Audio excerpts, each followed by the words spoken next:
On continue avec l'exercice 3 de 12 de cours Amala B. On parle des solutions de moindre carré, des moindres carrés. Bon, qu'est-ce que c'est et comment l'utiliser? On a un système qui n'a pas de solution. Donc, il y a deux équations sur une seule variable x. On voit bien que il n'y a pas de x qui satisfait les deux. Donc, on dit que le système est inconsistant. Et donc, à la place, on va prendre le mieux possible le x qui approche le plus une solution possible. Donc, on va projeter le vecteur du résultat, donc 10, 5, c'est ce qu'on veut obtenir si on multiplie le vecteur 3, 4 par x. On va regarder, on voit ce système comme le vecteur 3, 4 multiplié par x, et on veut que ça donne un vecteur 10, 5. On voit qu'il n'y a pas de x comme ça, et tout ce que je peux faire en multipliant 3, 4, c'est d'avoir un multiple de 3, 4. Donc, on cherche à projeter le vecteur 10, 5 sur la droite portée par le vecteur 3, 4. Donc, le mieux que je peux faire, donc 10, 5, c'est comme tout ce que je peux obtenir en multipliant x par 3, 4, c'est un vecteur sur la droite portée par 3, 4. Je prends alors la projection du vecteur 10, 5 sur la droite 3, 4. Et je dis que c'est ça ce que je cherche comme x qui va me donner cette projection-là. Donc, c'est ça ce qu'on fait, la projection. Alors, c'est la formule qu'on a déjà utilisée plusieurs fois. Et le calcul, ça donne que x, ce nouveau x qui est le mieux qu'on peut faire, ça va être égal à... donc, le coefficient, c'est juste la projection de vecteur B sur la droite portée par 3, 4. Donc, c'est 2 fois 3, 4. Et donc, ça fait 6, 8 comme vecteur que je peux obtenir. C'est le vecteur de projection de 10, 5. Et donc, x chapeau est égal à 2. Et la droite, l'erreur, ça c'est l'erreur.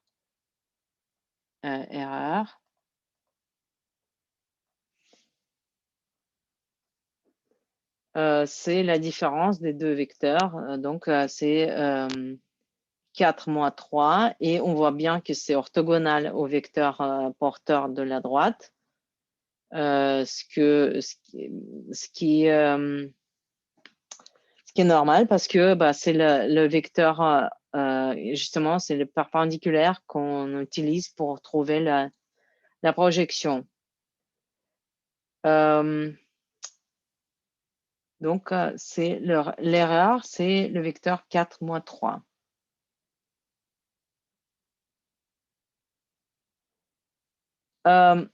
Donc, l'exercice 3 de 13. Comment déterminer une solution des moindres carrés? Là, on a une matrice maintenant, AX égale à B. Et c'est une matrice, donc qu'est-ce qui change? Bah, et ce qui change, que déjà, on doit se rendre compte que donc on a la matrice A, on multiplie par X, et ça doit être égal à B. Donc B, c'est une colonne. A, c'est les deux colonnes. Qu'est-ce que ça devrait être, le X? Bah, le X, bah, c'est en fait donc ligne. Dans la ligne de A, il y a deux entrées. Donc X, ça doit être un vecteur colonne avec deux entrées aussi. Bon, ça, c'est aussi parce que bah, dans le B, on a trois entrées, c'est ça? Donc, il y a trois lignes et il nous faut une seule colonne.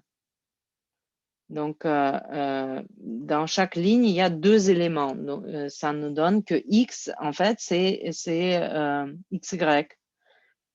Et bon, bah, le produit AX, si on regarde, c'est juste 1, 0, 1 fois X et 0, 1, 1 fois Y. Donc, ça, c'est juste la multiplication des matrices A par le vecteur X.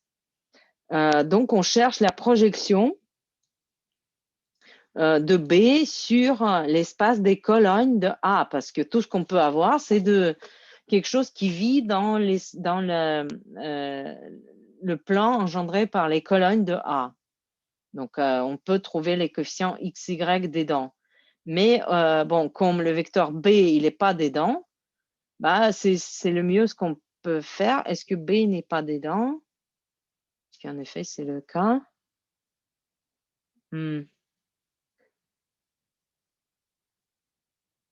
Ouais, B, il n'est pas dedans.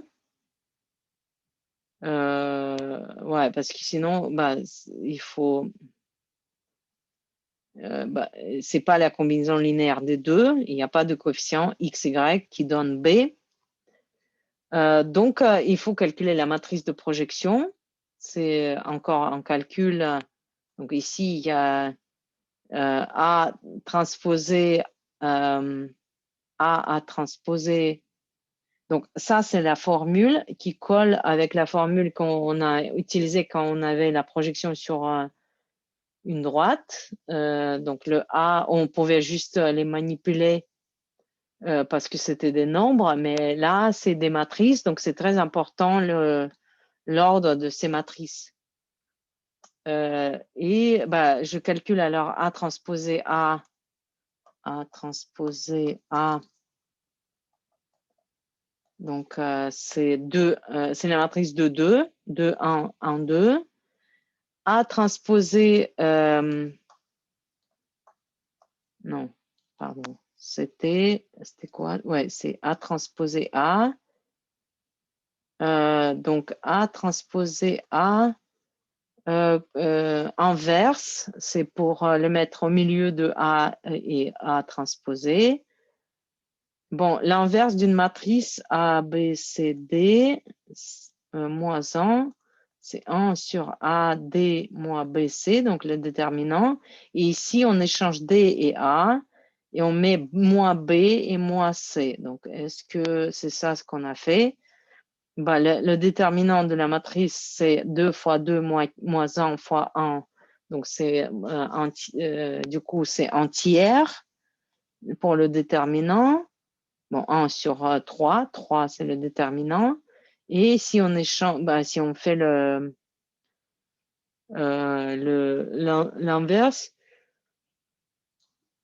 la matrice inverse, on échange A et D, donc ça ne change rien, et on met moins devant B et C. Donc ça, c'est la matrice inverse. Ouais, bon, ça c'est écrit ici. Apparemment. Pour les matrices de 2, c'est facile. Et du coup, c'est un petit calcul de multiplication de 3 matrices.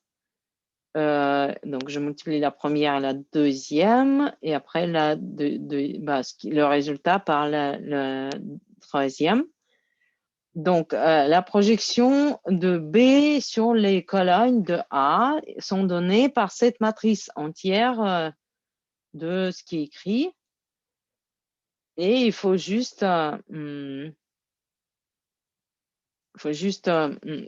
faire appliquer ça, multiplier la matrice encore par le vecteur qu'on veut projeter sur l'espace de Cologne.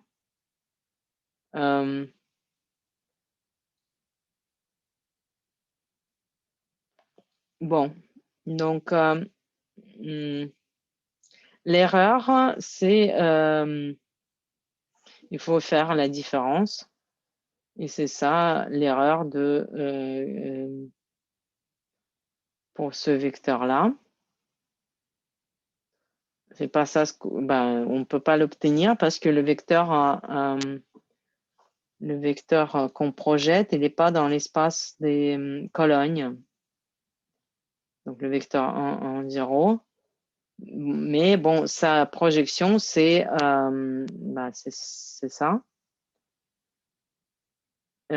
C'est un tiers de 1 en 2 et du coup, ça donne cela comme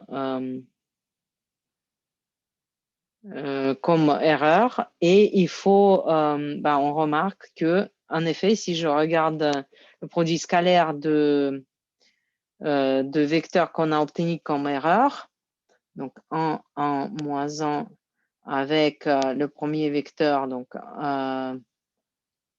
0, 0, non, pardon, 1, 0, 1, donc ça c'est égal à 0, donc c'est orthogonal. Et avec le deuxième, 1, 1, moins 1, avec le deuxième, donc c'était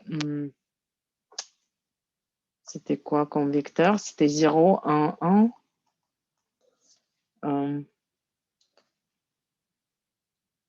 Ouais, c'est 0, 1, 1. Et donc, 0, 1, 1, ça fait aussi 0 comme produit scalaire. Donc, ils sont tous le vecteur qu'on a trouvé. Et d'erreur, c'est exactement le perpendiculaire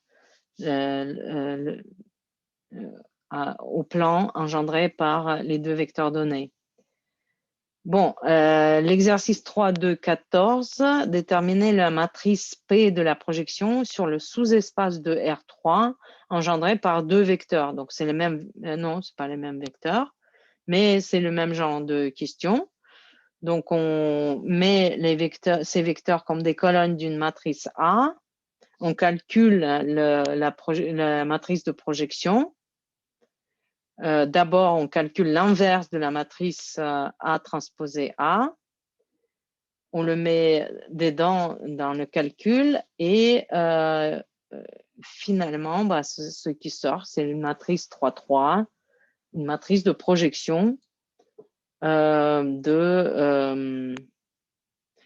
le plan engendré par deux vecteurs. Bon, j'arrête là pour aujourd'hui. Merci.